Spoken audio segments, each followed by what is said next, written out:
que é o trabalho do Adriano, intitulado Estradas do Pacífico como Rede Bioceânica, Performance Geoeconômica e Integração da Fronteira Amazônia Sul-Ocidental.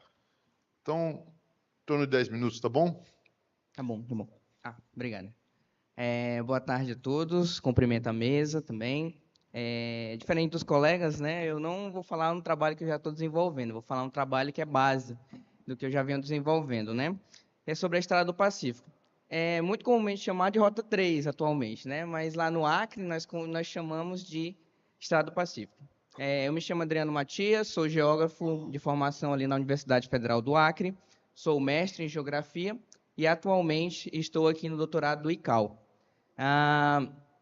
Então, para dar prosseguimento, nós vamos falar um pouco no meu trabalho de mestrado, e aí isso foi transformado num resumo, eu vou tentar passar aqui, de forma bem resumida mesmo, sobre a questão da geopolítica e geoeconomia. Nós vamos trabalhar esses dois assuntos como base e trazer o contexto de corredores bioceânicos naquele momento, que até o Ricardo falou um pouco sobre, né, que era corredores bioceânicos, eu vou chamar de redes bioceânicas, que é também e eu vou explicar um pouquinho mais à frente. Então, a gente também traz a questão da performance geoeconômica, trazendo os parâmetros lá da geopolítica e da geoeconomia. Dando prosseguimento, nós vamos falar sobre a questão da América do Sul, né, e o foco dentro da América do Sul será falar sobre o Acre nesse contexto e a Estrada do Pacífico nesse contexto, e também a clusterização. É um trabalho que a gente desenvolveu junto com o BID, ali, o Geolab, né, que é um instituto de pesquisa no qual eu faço parte, e nós trabalhamos com o BID a questão dos clusters, são divisões dentro da fronteira. Por isso que essa questão fronteiriça que eu venho trazer também hoje. Então, a gente se baseia no século XXI, a questão do sudeste da Ásia, que tem crescido, tem sido o ponto focal, e por isso temos feito, tem acontecido investimentos e também questões nesse sentido, as empresas globais que não deixam de estar presentes, e também as cadeias globais de valor, que aí nós sabemos que o Brasil, sendo um exportador de commodities, né? E aí o professor Cristóvão até fala de adesivos em recursos naturais. Dando prosseguimento, vamos falar nessa questão, trouxemos alguns autores, nós temos o Pedro Gai, o Cláudio Egler, Tim Marshall. Então, para mim, a base seja de geografia, né, e até eu achei muito interessante que o embaixador citou o Barão do Rio Branco, que é a cidade que eu moro, o Rio Branco, Acre, né? Então, dá para desse contexto, né, que a geografia ela é muito importante para a gente entender, e também é um ator que, às vezes, é um pouco deixado de lado nas rotas, né? Porque, por exemplo, nós temos os Andes, que é um fator que tem que ser vencido dentro das rotas, né? Então, é um caso a se pensar. E a performance que a gente vem desenvolvendo, a performance geoeconômica. Dando prosseguimento, a questão de redes, por que redes, né? Eu vou trazer nesse contexto. A geopolítica dividida nesses contextos, concentração do poder, Estado, espaço geográfico, controle e acesso, que alguns autores e também o seminário comentam sobre isso, né? Conflito regional, conflito regional, não estou trazendo aqui o contexto ibérico, tá? Será um contexto também de interesses, será uma questão de interesse. A segurança nacional, que esse é um dos fatores dentro da fronteira, que é a seguridade dentro da fronteira, segurança, que era a questão de soberania, que a gente observa depois do Tratado de Westfália.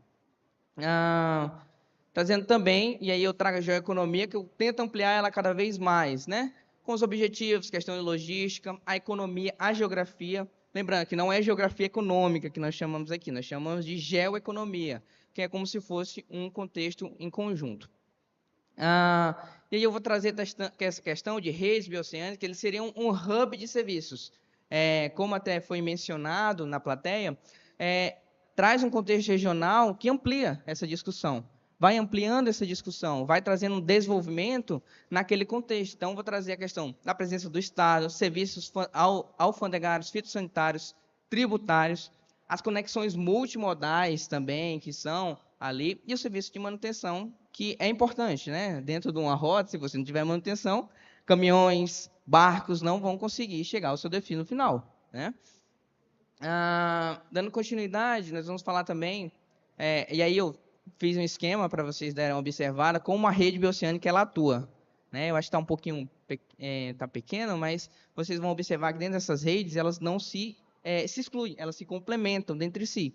E serviços, produtos e tudo mais vão estar dentro dessa rede. Por isso que eu não gosto muito do termo rotas, né? Porque rotas, às vezes, é só uma rota, é só um contexto, mas o termo redes vai trazendo. Então, é como se fosse a questão de teia de aranha, né? Isso aqui foi é uma base que a gente fez antes mesmo do Rotas, né? Rotas é um projeto recente, então isso aí seria do ISA, Cosiplan, que até o Ricardo falou um pouco mais sobre isso. É bom a gente falar depois, né? Porque aí a gente já tem a base dos outros palestrantes, né? E aí, trazendo a questão da performance, né? Ela traz uma retomada pós-Covid-19. O Brasil tendo essa nova, que eu vou chamar nova, marcha para o oeste, né? Com crescimento de 2010 a 2022. Essa foi uma estimativa que a gente fez antes do censo, 17%. As infraestruturas de integração, que mais à frente eu vou mostrar, e esses projetos de interconexão, que nós temos hoje a questão da Rota da Seda, nós temos outros contextos também, e a formação de blocos, né, de interconexão. Falando um pouco mais, eu trago aqui que o professor, aquele que criou, o professor Cristóvão, que foi meu orientador no mestrado, hoje é meu co-orientador, falando um pouco sobre as potencialidades. Então, seria uma compreensão das potencialidades e desafios de desenvolvimento econômico. Isso seria a performance geoeconômica. Passando aqui bem rápido, vocês no final podem me cobrar o slide, eu passo com prazer, tá bom? E aí, como já foi dito aqui, trazendo um esquema, eu gosto muito de trazer o esquema, mas também para incentivar a questão de redes, né? Que é tudo interligado nesse sentido. Aqui, como eu já trouxe para vocês, trouxe também a questão dos estados que são mediterrâneos, então as rotas e as redes nesse sentido são bem interessantes para eles. Essa é uma ponte que ela é muito importante, pelo menos para mim, para minha pessoa que sou acreano, que aí ligou o Acre ao Brasil, agora de forma rodoviária, né? Que antes era só feito por meio de balsa. Para aqueles que não sabem, antes chegar ao Acre somente via aérea ou hidroviária, nesse sentido. Então, a partir de 2019 foi feito, e nem é no Acre, né? Para ser ali no Mabunã, aqueles que conhecem um pouco, ali em Rondônia. É muito importante. Então, aí a gente traz a questão da BR 364, que ela começa ali em São Paulo e vai até os portos no Peru, que serão a Estrada do Pacífico. Ali vocês podem observar ela em preto, que seria o lado brasileiro, que é a BR 364, e a 317, que começa ali no Amazonas, não tem um pointer aqui, mas ela vai até os portos do Peru, ali sendo uma alternativa às rotas nesse sentido atualmente, né, que são faladas. Aqui mais uns mapas para vocês observarem a questão das populações, como se teve.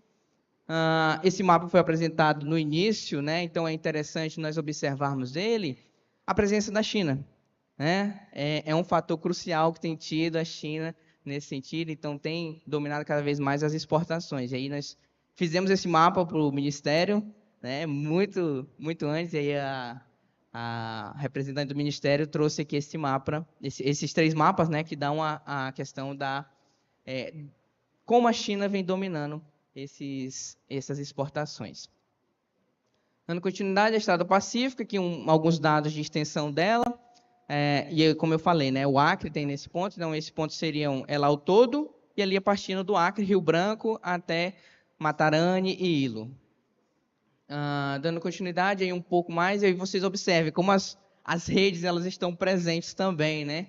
Até mesmo no Peru elas atuam como redes, então elas se interligam para que elas possam funcionar e assim sendo um motor funcionante ali daquele local. Aqui algumas fotos lá da estrada aqui, porque quando a gente vem apresentar, a gente tem que mostrar de onde a gente veio, né? Então aqui trazendo um pouco de como é lá o Acre, como é a questão alfandegária. Aqui seria a questão ali em Assis Brasil, e é interessante porque o contexto alfandegário em Assis Brasil, ele não está diretamente na rota, né? Ele não está na estrada, ele fica mais à margem direita. Então, é uma problemática nesse sentido. Trazendo outras aqui, ali a ponte, que também é a Ponte da Amizade, eu acho isso interessante, né? Porque a gente tem várias pontes aí, Ponte da Amizade, aqui é a Ponte da Amizade Brasil-Peru, e aqui é um que a gente observou lá de cima, tem aquela ponte é em Assis Brasil, que é no Brasil, e em Ampare, no Peru. Seria essa ponte para fazer essa divisa, que aí vai até os portos do Peru. Tá? Convido o senhor a ir lá, tá bom? Conhecer, muito bom. Também até Cusco, tudo mais. Aqui, alguns investimentos que foram ocorridos nesse contexto, questão do PIB, aí dividi bem isso, passando um pouco rápido, aqui o PIB do Acre, nesse sentido, com os dados que nós tivemos. Questão aqui também da BR-364, né? Como eu falei para vocês, tem algumas problemáticas. Essa daqui é uma foto de 2015 que ela foi elevada. Por quê? Por que ela foi elevada? Porque em 2014 aconteceu isso. É uma dificuldade que lá tem, como eu falei para vocês, são gargalos que têm que ser vencidos, né? Que às vezes deixam passar. Então é interessante a gente observar como a estrada ela ficou inviável, né? E chega assim a ser algo que a gente não pensa muito que vai acontecer. Ah, vai acontecer um lá, mas acontece. Acontece muito até mesmo. Isso é no Rio Madeira, na BR-364. Aconteceu. Inundou. Em 2015 eles fizeram essa elevação. Né, essa elevação. 15, 16 começaram.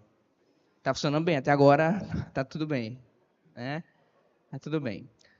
Dando continuidade aqui, alguns dados ali que foram vocês podem ver que são dados bem irrisórios, dependendo do local, né? Isso que a gente vem trazendo nossa problemática, não está sendo utilizada essa rota. Então é importante a gente ter nosso trabalho para mostrar que ela é uma rota que ela precisa ser reativada para que tenha. Mas tem problemáticas. A própria BR-364 e assim, a 317, a carreteira interoceânica no lado peruano, ela não tem funcionalidade. Como eu falei, os Andes, né? Eles não têm uma dinâmica muito integradora, porque ele tem que ser vencido. Que aí você vai para um altiplano que é muito alto, às vezes até pode ocorrer questão do oxigênio ser diminuído, e aí você tem uma carga muito alta e essa carga sobe e para descer, como é que você faz, né? Então é uma coisa a se pensar também. É muito bom integrar, mas também nós temos que observar a geografia da região. Por isso que é importante a gente falar sobre isso. Então, trouxe aqui algumas coisas do trabalho, dando uma revisada. Trazendo também a questão de integrações com a média de produtos, trago algumas discussões do Ney Smith e a Deborah Cohen sobre a questão da geoeconomia, que são novas perspectivas. Aqui o Porto do Peru, de Xangai, eu não sei se vocês já conhecem, já está pronto, aqui foi um vídeo que eles fizeram, acho que não carregou, mas o Porto de Xangai. Não, está pronto. Isso, vai ter uma expansão. Mas ele está pronto para funcionamento já. Lá. Pronto para funcionamento. Isso. É que eles querem expandir, né? Mas.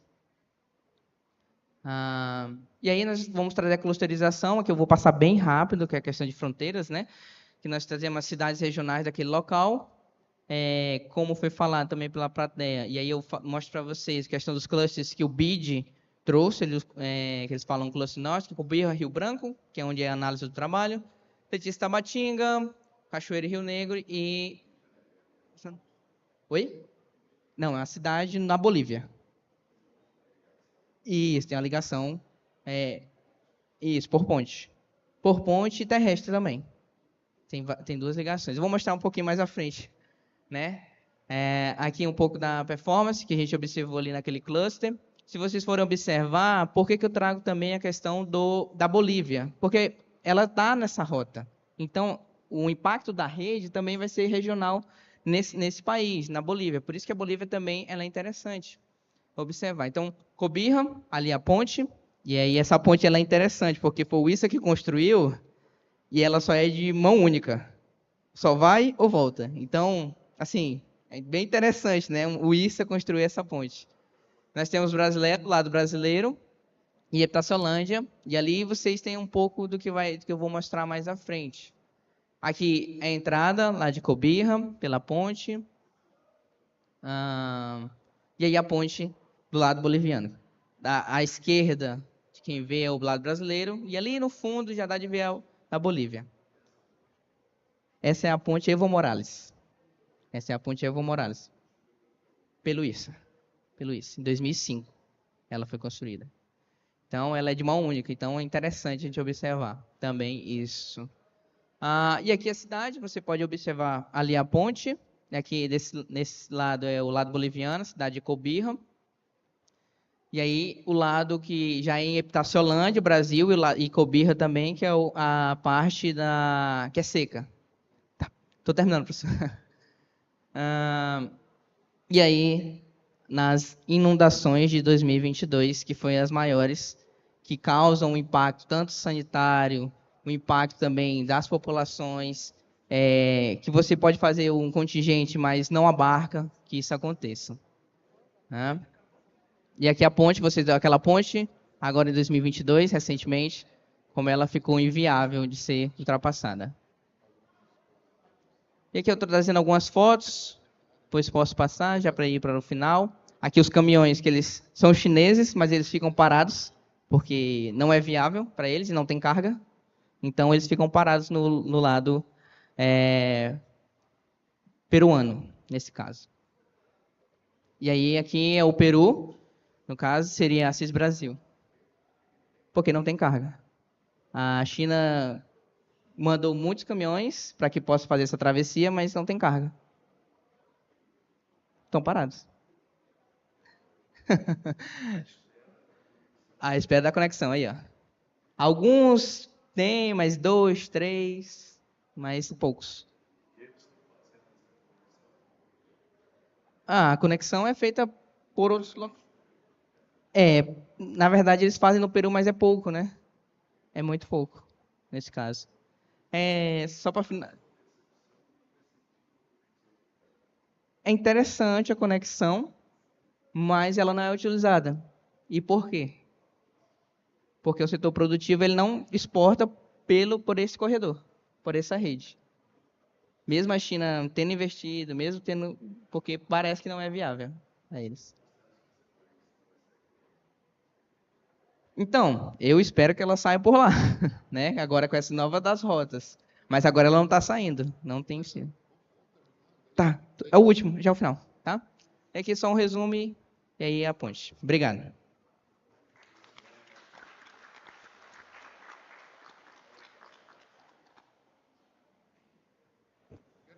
Querem fazer alguma pergunta?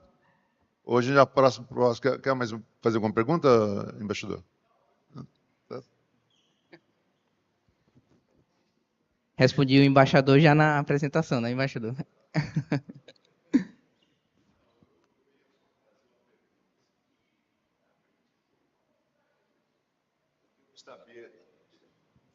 Desse estudo que vocês fizeram, na opinião de vocês, qual é a conexão que faz mais sentido em relação ao Peru? Qual é o caminho que vocês acham da ferrovia ali, ou desse corredor logístico para ligação com o Peru?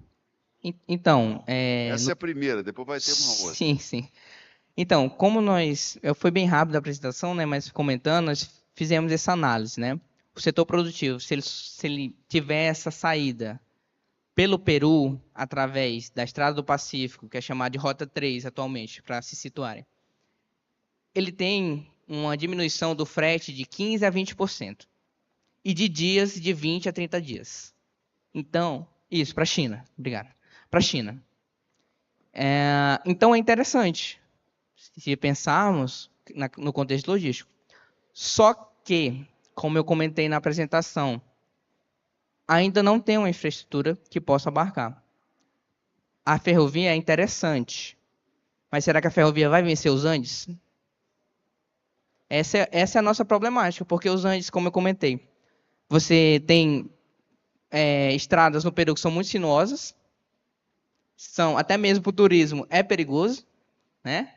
Temos contexto também que, trazendo essa perspectiva de redes, o contexto regional não pode suportar a manutenção de caminhões. Temos também o caso da saúde, sanitário mesmo, né? Que às vezes o próprio caminhoneiro ele pode sentir alguns agravantes. Temos a questão também que já foi comentada, se o caminhoneiro pode ir do Brasil até o Peru sem ser parado, sem sofrer multas. Então é uma série de contextos que é interessante no papel, é viável, mas tem que ser vencido. Entendeu? Esses são os entraves que até o Mário Travassos comenta da América do Sul, né? Até eu ouvi falar de uma limitação técnica aos motores do caminhão por causa da altitude, né? Exato. Então, é uma série de fatores para ser vencidos, né? Então, Olha, parabéns aí pelo belo trabalho de vocês todos, hein? Essa pesquisa aí, que vocês continuem estudando. Eu acompanhei toda a sua apresentação. Depois tive que atender o telefonema, mas parabéns.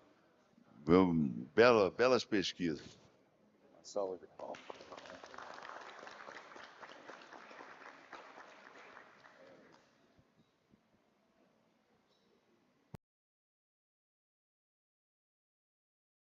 Fazer algumas considerações.